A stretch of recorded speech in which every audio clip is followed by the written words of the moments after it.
Evo nas ponovo u našem domu u Kinoteci po 17. put.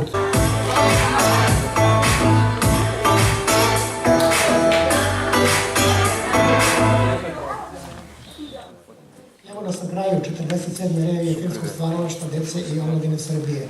Ostalo nam je još da podelimo nagrade filmovima i još jednom da naglasim da je to sporedna nagrada. Ovde je najvažnija nagrada boravak, dolazak i boravak što više autora filmova iz cele zemlje. A ove nagrade sada koje ćemo dodeliti, znači nagrade filmovima i autorima za pojedinačno angažovanje u filmovima, su samo usmerenje. Ukazujemo na ono što se možda malo više istaklo od drugih i da ne biste sa revije otišli bez ikakvih konkretnih nagrada, to radimo.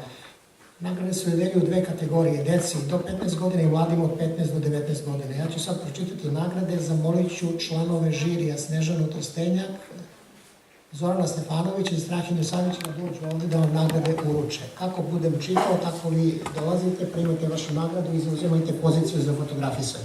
Znači, ostanite ovde. Nagrade deci do 15 godina. Grand Prix filmu Skrivalica Petra Bačkonje iz Pančeva.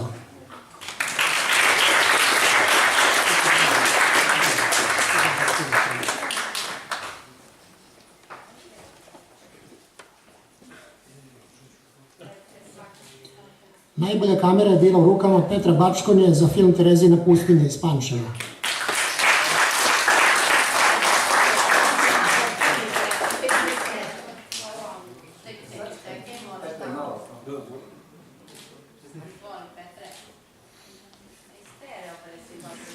Najbolja režija Petar Bačkonja za film 2D zamka ili kako naslikati brata.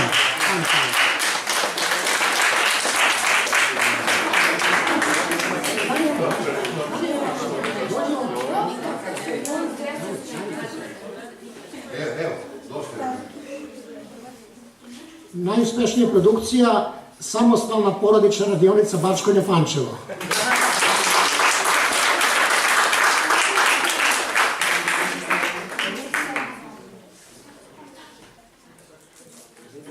I dok oni primaju nagradu, ove dve diplome Etnološko-antropološkog društva Srbije i Etnografskog muzeja bit će uručene naknadno. Dati na podršci za tako divne autore. Sada ćemo pogledati nagrađene filmove i to prvo mlađe kategorije.